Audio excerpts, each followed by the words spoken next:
TF2 has a wide and diverse cast of characters, ranging from an Australian bushman to a haunted ghost sword. There is simply no limit to the amount of creativity and genius to the Team Fortress cast. And this clearly shows on the cover of TF comic number 6, The Naked and the Dead. If you couldn't tell from the cover, Valve straight up murdered the medic in front of everyone, both in the real world and in the comic TF world.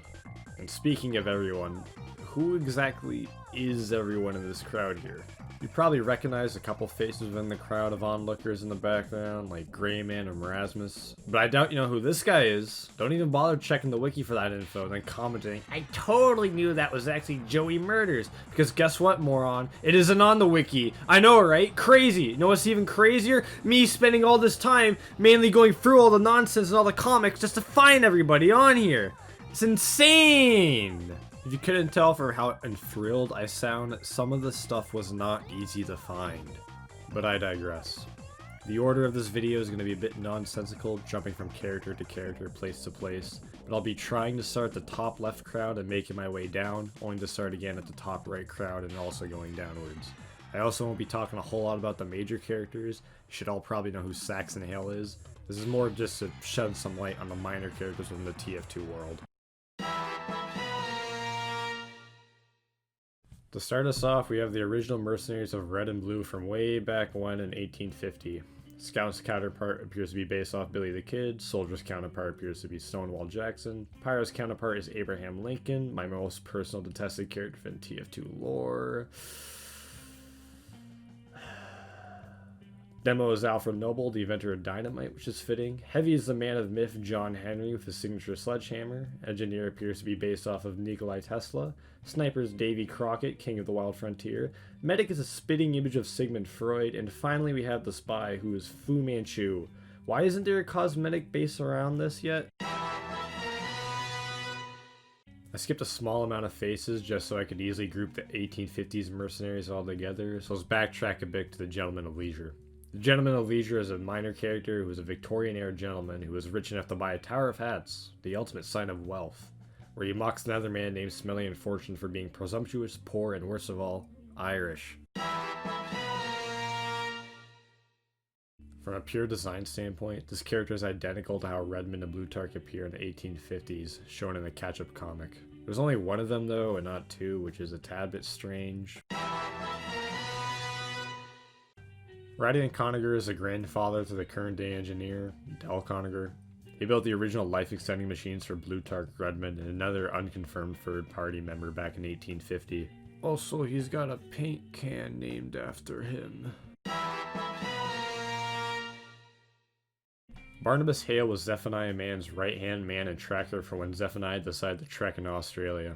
He inherited Manco from Zephaniah when he died, and he's also the father to Bilious Hale and grandfather to Saxton Hale. As I just stated, his father was Barnabus Hale, and he is the father to Saxton Hale. He inherited Manco sometime in the early 1900s and seemed very keen on mining coal, as shown through Coal Town and MVM and even the Foundry hat. There are specifically 3 raccoons within this cover. These raccoons stem from the Doom Mates comic, which shows a soldier turning Merasmus' castle into a dedicated raccoon sanctuary. There's also a specific raccoon called Lieutenant Bites. Maybe he's one of the 3 raccoons we see here, although I obviously can't tell. How many raccoons did I say there were? Appearing from the same comic, Doom Mates, the park warden informs Merasmus that her castle is officially a raccoon sanctuary, and if she has any problems to take it up with Soldier, the newly appointed park ranger. She raised Scout and his 7 brothers in Boston. She's also in a secret relationship with the spy, who calls her a cauliflower. Very romantic, I must say. The mayor of Two Fort, who doesn't know what being a mayor actually is. Sounds like every politician ever. Regardless, Mayor Mike tried to execute Spy, Soldier, Scout, and Demo before being entered by Miss Pauling and heading off to Two Fort's library to figure out what a mayor actually can do. Soldier's ex-wizard roommate in his Book of Bomb Curses, who also stole Demo's eye at the age of 7. Major characters meaning minor points. Zahana appears beside Soldier later on, but it makes no sense not to group up the rest of the family we have here. We have Heavy's 2 other sisters, Bronslava and Yana, in addition to his mother. They are detained and deported to a Siberian gulag after Heavy's father is executed for being a counter-revolutionary. They stayed within the gulag for 3 months until they escaped, killing everybody in the way, leaving no survivors. Yikes. Old Nick, also known as Nicholas Crowder, was the conqueror of the South Pole and is the polar opposite of Santa Claus. He goes to Australia each December 18th, kidnapping naughty children and bringing them back to his workshop in the South Pole. He tried doing this in a mall where 3 war criminals were present, only to then be stabbed in the neck by a piece of ice from a kid. These 2 grandmas don't have a name, but they appear in the comic Ring of Fire, being dragged along by a soldier in hopes of finding a star's home. Only instead to find a star's tomb! Because they witnessed soldier neck snapping Tom Jones. That was a joke. This old lady isn't affiliated with those other 2 old ladies. She's actually much more suited to death, apparently, as she points Soldier and Demo to the fake show trial of Scout and Spy in 2-4 just before their execution and unhappy returns. Also, she doesn't know what a pedophile is. Thought I should just add that. So there you go. Remember when I was talking about Mayor Mike and how he went mad with power because he didn't understand what a mayor could actually do? Well, he forced Trevi here to become an Italian stereotype for a decade, gave him a fake name and mustache, and forced him to work in a pizzeria. Also, he was forced to speak in a phony Italian accent for so long that he forgot how he used to sound, which I find hilarious because he clearly doesn't know anything about Italy.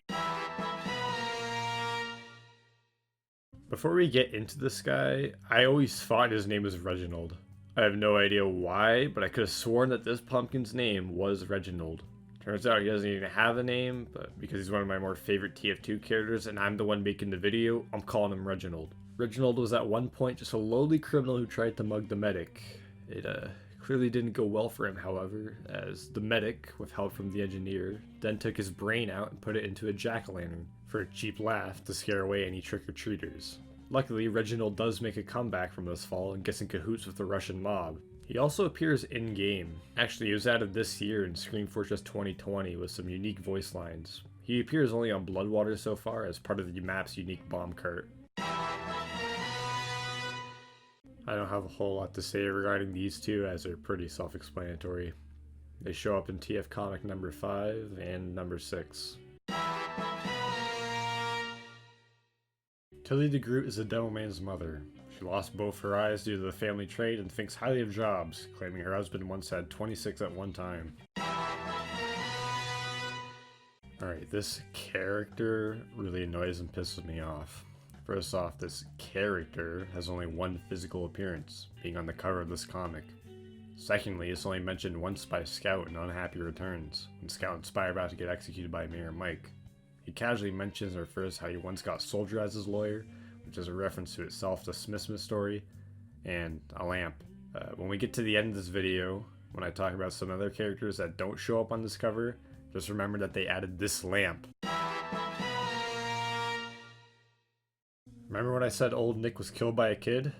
Little Jack is the bastard who plunged the ice-cold knife into his jugular. The greatest Christmas gift of all, the loss of innocence in childhood. 2 characters named Giuseppe, both Italian stereotypes? Wow, Val, very original of you. This is another character that I hate for being on this cover, albeit Giuseppe here has an actual physical appearance unlike the lamp. Giuseppe is a barber who was cutting Saxton Hale's hair when suddenly a lion attacked him or something. He shows up on the Saxton Hale's barbershop action comic cover / postcard. And that's it. Still better than the fucking lamp. Pretty sure this is just supposed to be some Australian. It looks identical to this Australian seen in the Loose Cannon comic. This is nearly the 3rd character in a row now that is so fucking minor to TF2 that it got me so worked up that I had to punch an orphan child! Mentally, of course. I mean, look at where I am right now. There's nothing here but vast emptiness anywhere. But, if there was an orphan kid, right in the face, who are they gonna tell anyways? Their parents? Nice try. Oh, thank God, a major character with actual relevance. Oddly enough, Engineer shows up twice in this comic cover. In this appearance, he's dressed up in his quote-unquote administrator attire, seen here at the end of Naked and the Dead. And speaking of the administrator, here they are. Let's go to the next one, because talking about the administrators is a whole other can of worms that I really don't want to open up right now. These guys are hired by the administrator and strap TVs to their chest so they can go ahead and tell the mercenaries messages. We get to see these guys often, actually. One shows up to the soldier's house in the war comic, another dead one appears in Meet the Director comic, and 4 more are mauled to death by those same canines they hold on a leash in the Showdown comic. Overall, not a very good looking job prospect. Jerry just so happens to be the pilot for Saxton Hale. Jerry probably hates his job as pilot to Saxton Hale, since Saxton Hale has deliberately caused his plane to crash several times on occasion. There's a lot I could say to summarize Saxton Hale, but he has far too many impressive feats and abilities that listing some doesn't really do enough justice. That's why I'm going to list none of them, and we're just going to skip to the next character. This is a robot Evie, commonly found within MV admin created by Greyman.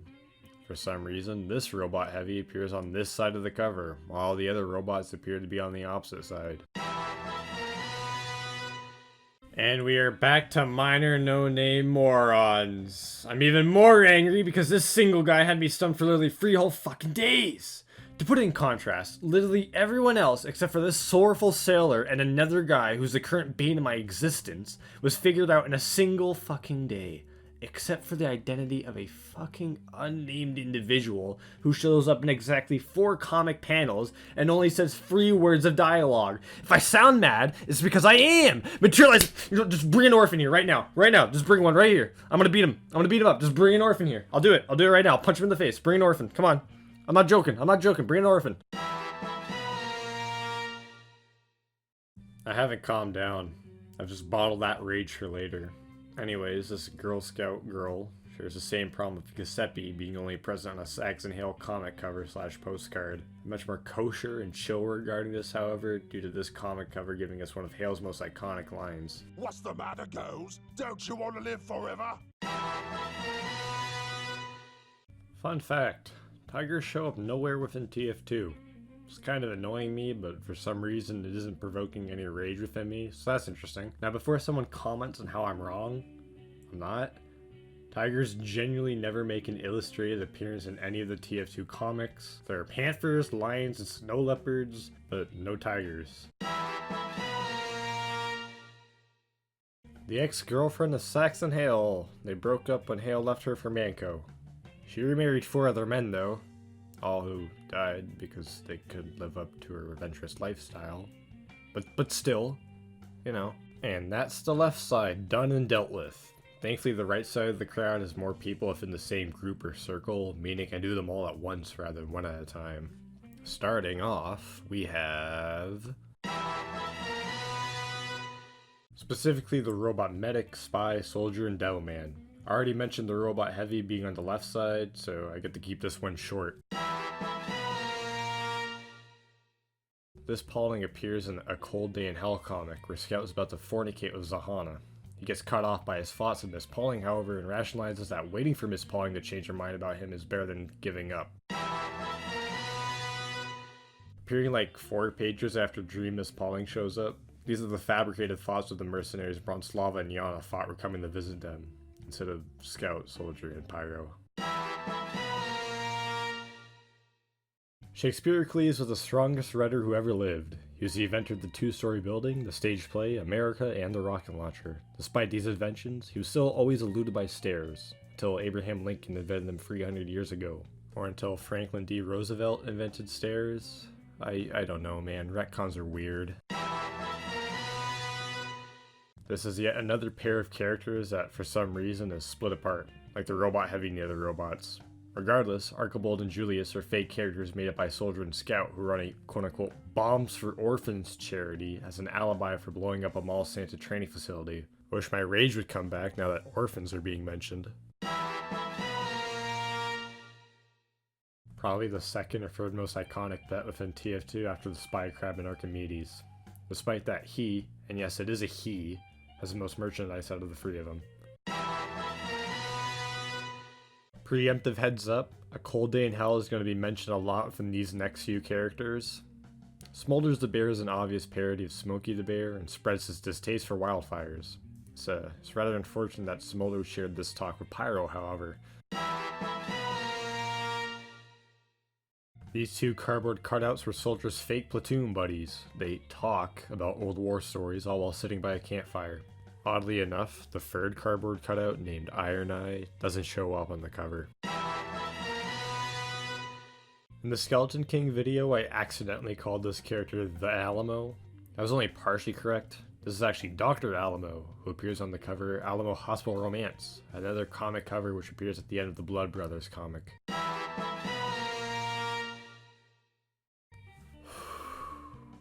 Alright, I'm going to try and remain calm for this one, because when I found out who this character was, I crushed the can of Coke I was drinking at the time.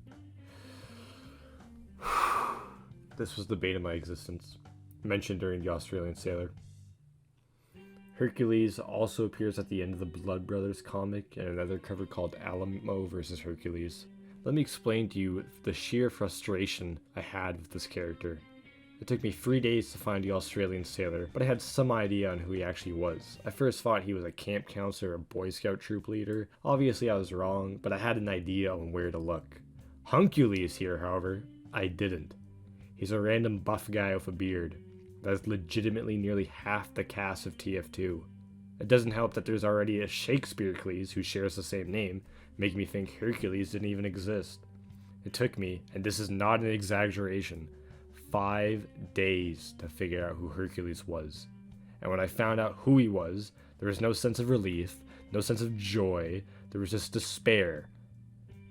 5 fucking days. First appeared in A Fate Worse Than Chess, and later became the star of the Jungle Inferno update when Saxton Hale beat the ever-living hell out of it. The undead resurrected form of Silas Manne and the Scream Fortress boss of Mann Manor.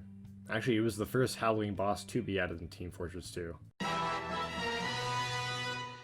The sniper's biological parents hailing from New Zealand. Responsible for the sinking of New Zealand into the ocean and partially responsible for New Zealand being flooded. And almost responsible for New Zealand being in outer space.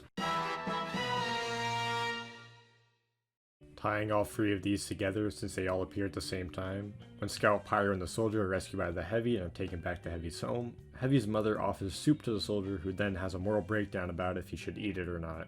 The ghost of George Washington says not to eat the soup, while Benedict Arnold's ghost says to eat the soup. Also, there's a giant hot dog ghost, who also says to eat the soup. Eventually, Soldier craves it and eats the soup.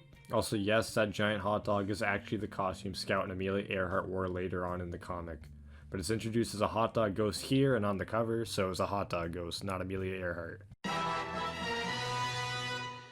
The Highlander is actually a character, while also being a weapon. A haunted, speaking ghost sword who craves heads. And churros, apparently. It's Tom Jones. Pretty fucking obvious who Tom Jones is. I don't need to explain him to you. Hey, it's the guy I said at the start. In the intro, remember that? He's the other criminal in jail at 2 for Scout and Spy before they go on trial. He attempts to backstab Spy, which doesn't end well for him. The ghost appearance they share comes from the Grave Matters comic, right after Grayman stabs him in the back. I really don't want to have to explain it any more than this. While I may have a hatred for the Australian Sailor and Hercules due to their obscurity, I have a newfound hatred for the TF2 wiki for never mentioning Ghost DA anywhere, even though he makes several appearances. Ghost DA is the title character of the TV show Ghost DA. As the name suggests, he's a district attorney who's also a ghost.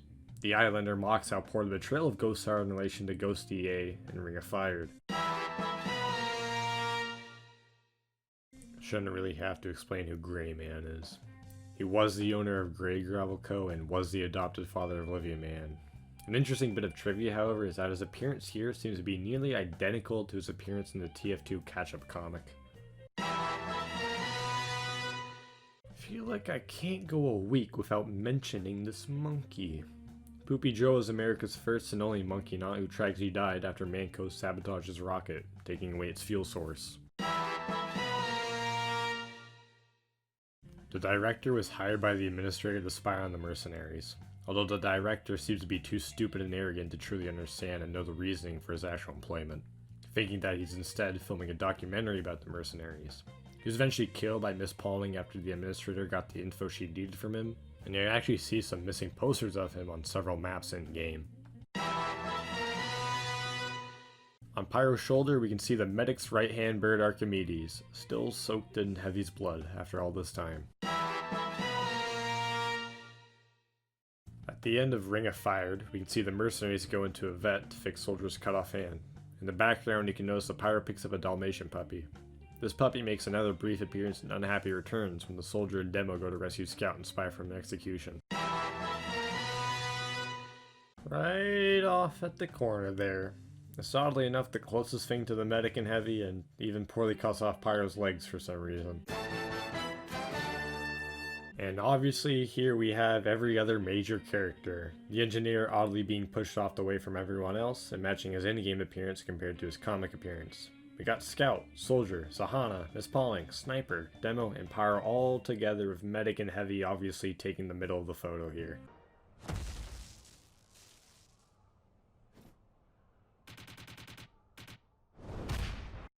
No, they aren't. They aren't. I mentioned my absolute hate that a character like the Lamp Lawyer or Australian Sailor were placed on this cover, and you might be asking, alright, wise guy, who else would be important enough to put on this cover? And boy oh boy am I glad you asked that question, because there are a lot of important characters that don't show up at all. Take for example Cialis Mann, in his human form anyways. Olivia Mann, the current CEO of Manco and daughter of the Grey Man. Mr. Bidwell and Mr. Reddy. These two are Saxton Hale's assistants and show up a lot in TF2. Strange that we got Jerry, but not these two. The Sniper's adopted parents, specifically referring to Mr. and Mrs. Mundy, not Bill Bell and Larnar. John Tower of Hats Booth, the assassin of Abraham Lincoln who's killed by Bilious Hale. His hat can also be found in-game on Coldhound. Charles Darling. This one really confuses me because Darling is central and key to this story. And he has the most coverage within the comics too. But, you know, I'm real glad that we got Giuseppe on here instead. Francis the Talking France. Literally a crime not to have him on here. Even the wiki addresses how stupid it is for him to be missing. And without a doubt, the worst possible person to be exempt from this cover. Zephaniah Mann. Either as a ghost or in his human form, either way, he doesn't show up on this cover. It's literally inexcusable that the man who is the cause for the story and lore we have of TF2 isn't on the cover. I would go off onto another rage-filled tangent, but I'm way too exhausted from the last four, and really, I'm just glad that this is finally over. When I originally set off on the stats to identify all the characters on this cover, I was filled with some sense of joy. I doubted that anybody truly knew every single character on this cover. In fact, I now know for a fact that no one knows every character on this cover. So my enjoyment from this topic mainly stemmed from being able to inform and teach people about the subject. And then I ran into every single researcher's greatest problem: faulty sources. A good half of these characters aren't listed on a TF2 wiki on the non-playable characters page, and there's zero mention of any characters on the cover of the Naked and the Dead's page. I'm going to spend some time correcting this problem, but afterwards I'll probably take a small break from TF2 lore videos, so sorry to rain on anyone's parade. Expect a different video game lore video monsoon. In the meanwhile, feel free to comment down below if you'd like to see me cover any other topics or theories. Crits D, the creator of the TF2 iceberg, which I did a video on, mentioned he created a Fallout iceberg, which I need to go check out for myself. So if you want to be like him, just comment down below. I'm just going to drift away in peace now. Me and my immense hate towards Australian sailors. So, until next time.